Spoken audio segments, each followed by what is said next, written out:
dari kelompok 5. Awal-awal perkenalkan dulu, nama saya Muhammad Abdul Syahda. Nama saya Aliasa Basal Sabila. Saya Salma Alanur. Saya Sinugila Rujulo. Saya Faisal Jaki. Dan saya Salonela Ibrahim. Kami adalah perwakilan dari kelas 12 MIPA 8. Jadi di sini kami akan mewawancarai salah satu ketua Bank Sampah dari cabang Merdeka, yaitu Dengan saya Ibu Lili, Ketua Bank Sampah Cabang Merdeka yang bertempatan di wilayah Desa Mekarsari.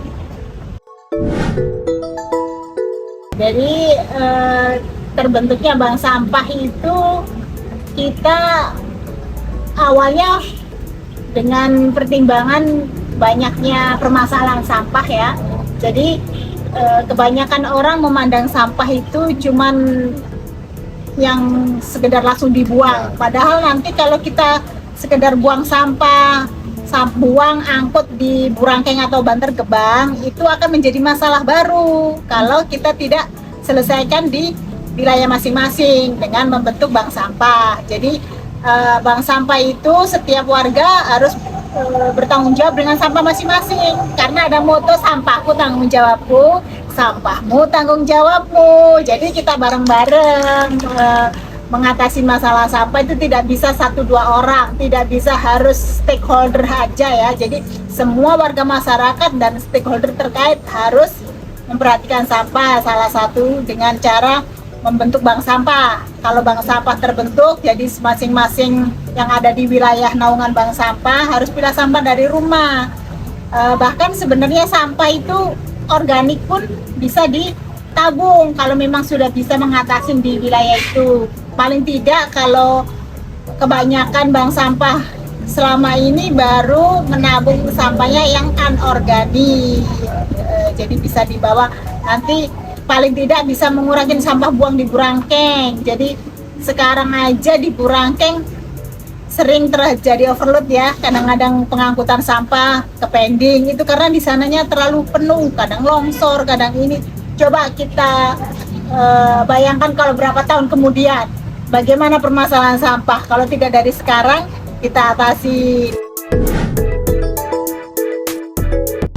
Salah satu program yang paling utama itu minimal kita pilah sampah dulu dari masing-masing rumah, terutama masalah sampah terbesar itu 80% itu dari rumah tangga ya, yang lebih dominan sampahnya agak susah untuk diatasin gitu kan. Masalahnya biasanya yang orang notabene ibu-ibu tuh kebanyakan cuek, itu sampah dapur, sampah organik dicampur. Jadi sebenarnya sampah itu awalnya tuh belum dianggap jijik ya kalau kita memperlakukan dengan baik. Bahkan bagian dari sampah itu kita makan, misalnya pisang, kulitnya kita buang, kalau sudah tercampur jadi satu busuk mungkin orang jadi jijik.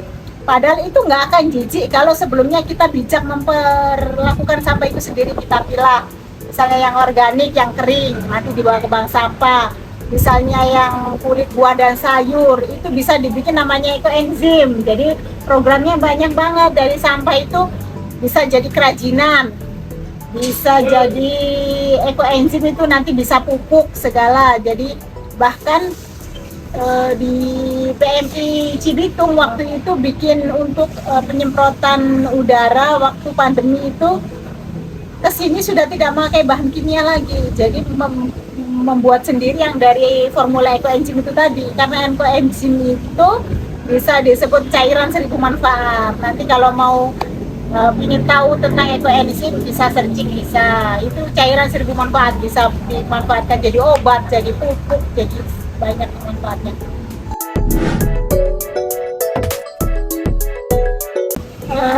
Kadang-kadang kesibukan masing-masing, karena kebanyakan bank sampah itu notabene itu sosial. Jadi kita meskipun bank sampah orang taunya tuh bank, orang nabung, duitnya tuh gak seberapa. Jadi jangan dilihat dari nilai dulu, kita lihat dari aksi kita untuk lingkungan dulu ya.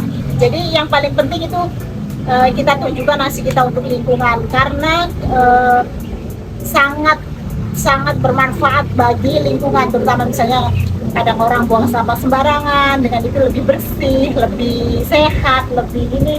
terutama yang misalnya kadang-kadang biasanya orang pola pikirnya ada yang bakar sampah itu Ya. tadi ya, jadi itu kelihatan banget, mungkin dalam jangka pendek nggak terlalu kelihatan ya imbasnya, jadi kayak semacam polusi udara itu pun kan jangka panjang gitu. Jadi syukur-syukur sejak dini gitu loh, kadang-kadang kalau dari orang tua kan terlalu ini ya, agak-agak susah juga pola pikirnya. Mudah-mudahan dari anak-anak ini lebih melekat, jadi budayanya itu lebih panjang lagi, jadi habit nantinya itu untuk budaya hidup sehat ke situ juga gitu.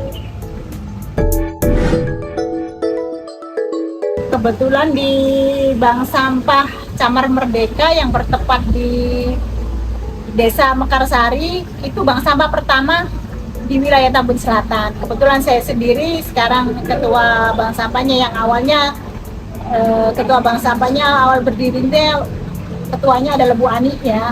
Sekarang kebetulan saya, alhamdulillah selama ini dari tahun 2015 sampai sekarang kita terus tetap berjalan. Bahkan waktu pandemi kita tidak nggak libur, nggak ini, karena namanya sampah itu tidak ada liburnya. Jadi sebenarnya itu yang lebih bagus ya gitu, minimal meskipun kita nggak yang terlalu signifikan untuk perkembangan, minimal kita saving sampah dulu. Jadi tetap bank sampah kami tetap berjalan dari tahun 2015 sampai sekarang masih tetap eksis. Alhamdulillah kalau kita mau aktif di bank sampah itu banyak pihak-pihak terkait yang memperhatikan kita. Jadi karena kita tetap eksis ya, jadi ada aja bantuan-bantuan itu, karena pemerintah itu untuk memberi bantuan, memberi program apa itu pasti melihat organisasi yang aktif dulu. Jadi ada juga yang misalnya kayak DLH ngasih bantuan apa itu pasti melihat yang mana yang aktif dulu gitu. Maka karena di luar sana itu banyak bank sampah yang mati suri. Memang nggak gampang ya istilahnya berjuang volunteer di bidang sampah itu. Mudah-mudahan orang-orang yang masih mau bergerak di bidang sampah menjadi nilai ibadah sendiri ya. Itu minimal, meskipun kita pergerakan kecil nggak apa-apa, mudah-mudahan nanti nular 1-2 akhirnya banyak orang-orang yang mau peduli dengan bank sampah. Tetap meskipun wilayah kita atau di sekitar kita kurang ini, tetap kita tunjukkan dari kita sendiri dulu, kita tetap bergerak, kita tetap peduli dengan sampah, peduli lingkungan, mudah-mudahan nanti ada nilainya sendiri buat